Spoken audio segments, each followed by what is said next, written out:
On a dreary November afternoon in 1971, a man using the name Dan Cooper walked onto an airplane, changing the course of aviation history. His calm demeanor and meticulous plan would captivate the nation and baffle investigators for decades. Cooper hijacked Northwest Orient Airlines Flight 305, demanding a hefty ransom and parachutes. Then, in a daring escape, he vanished into the night sky, leaving behind a legacy of mystery and intrigue. This is the story of D.B. Cooper, one of the most enduring enigmas in American criminal history. Cooper's audacious crime captivated the nation's attention, sparking endless speculation and debate. Who was this enigmatic figure? What became of him after he leaped into the darkness? Despite years of investigation and countless leads, the answers remain elusive. The case of D.B. Cooper continues to fascinate, a testament to the enduring power of mystery. The mystery of D.B. Cooper is a gripping tale of daring, cunning, and the allure of the unknown. It is a story that has captivated the imaginations of generations, inspiring countless books, documentaries, and even a Hollywood movie. But beyond the sensational headlines and popular culture fascination lies a compelling human drama, a story of a man who dared to challenge the system and vanished without a trace. Cooper's crime was not only a daring heist, but also a profound challenge to the established order. His actions exposed vulnerabilities in airport security and raised questions about the effectiveness of law enforcement.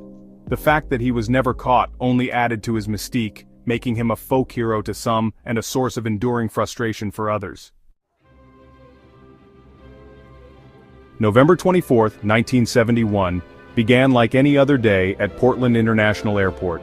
Passengers boarded Northwest Orient Airlines Flight 305, bound for Seattle, unaware that they were about to become part of aviation history.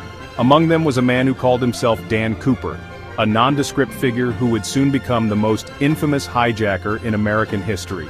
Cooper boarded the Boeing 727, taking a seat in the rear of the cabin.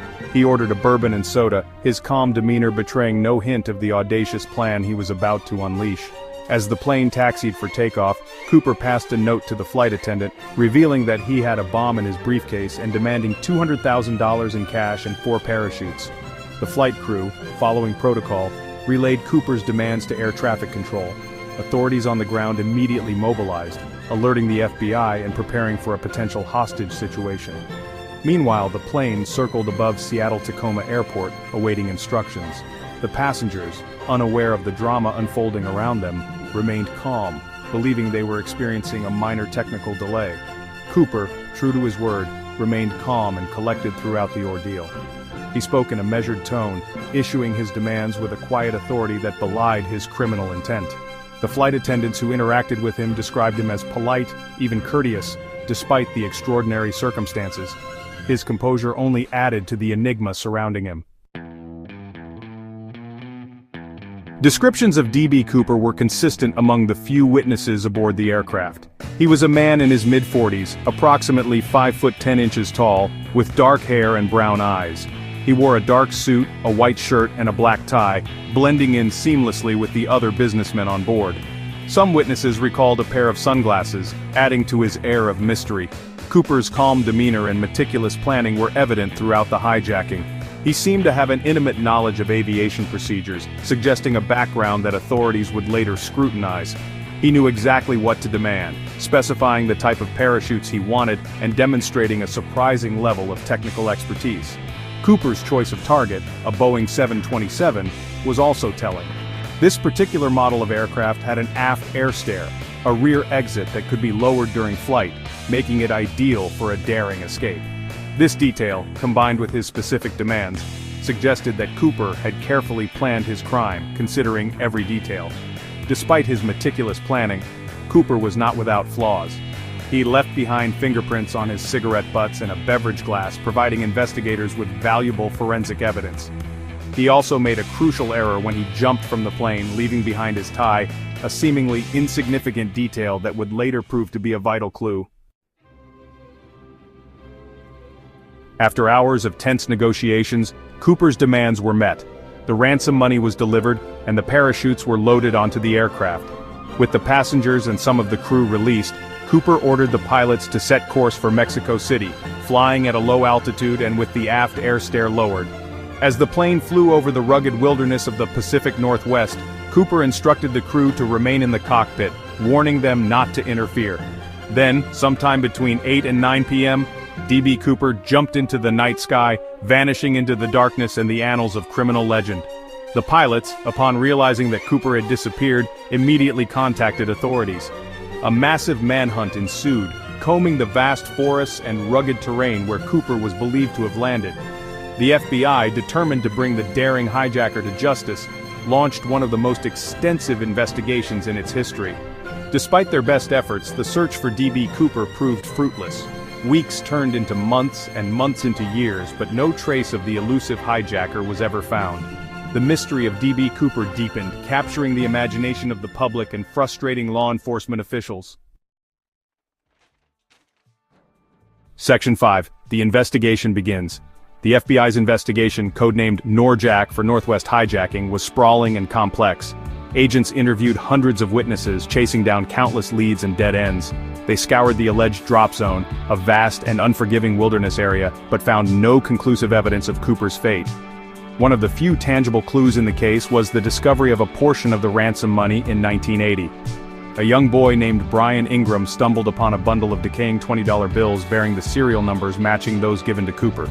The discovery, made on the banks of the Columbia River, fueled speculation that Cooper had perished during his daring escape.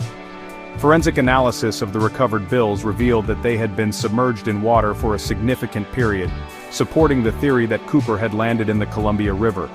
However, this discovery raised more questions than it answered. Only a fraction of the ransom money was ever found, leaving the fate of the remaining bills a mystery. Despite the discovery of the ransom money, the case remained cold for years.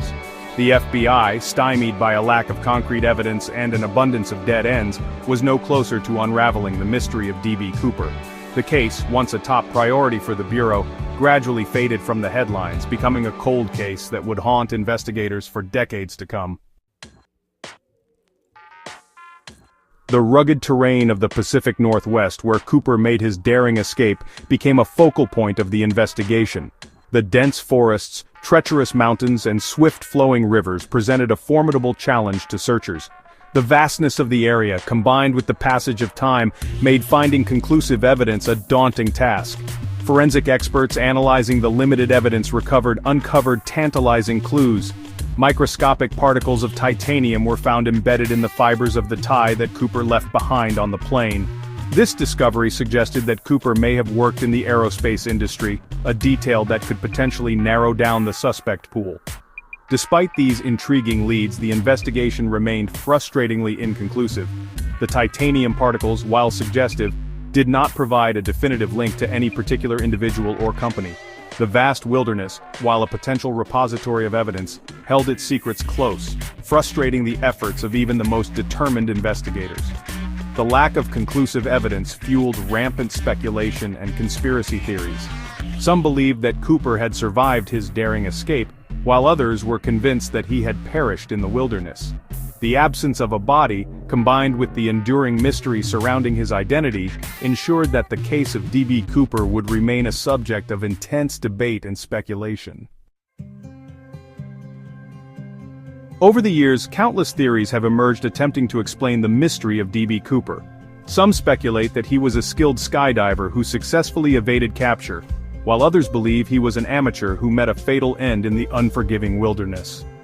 One prominent theory suggests that Cooper, burdened by the weight of the ransom money, and ill-equipped for a parachute landing in the dark, drowned in the Columbia River.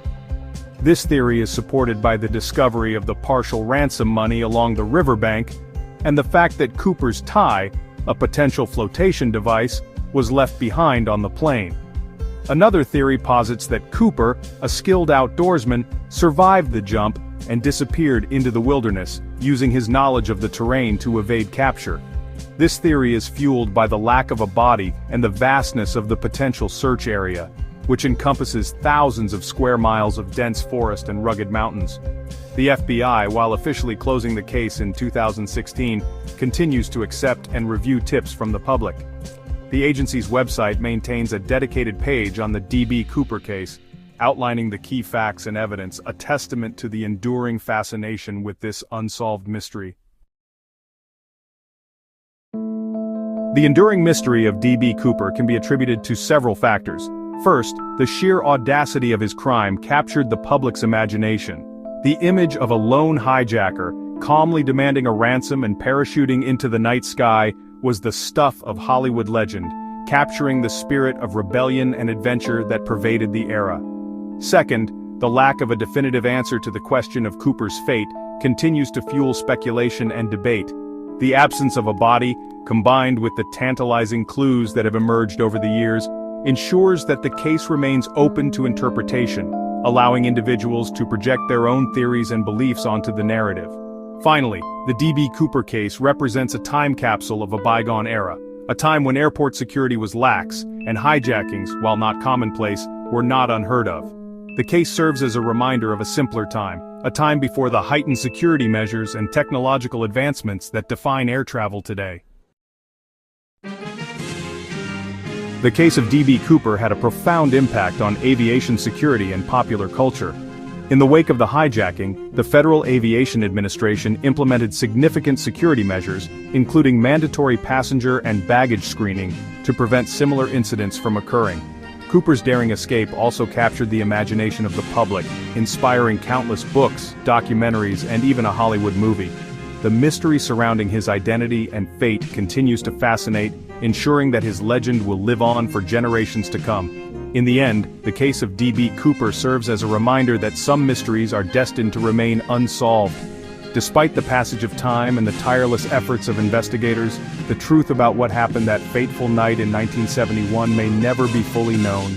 And perhaps, in the realm of enduring mysteries, that is precisely what makes the story of D.B. Cooper so compelling.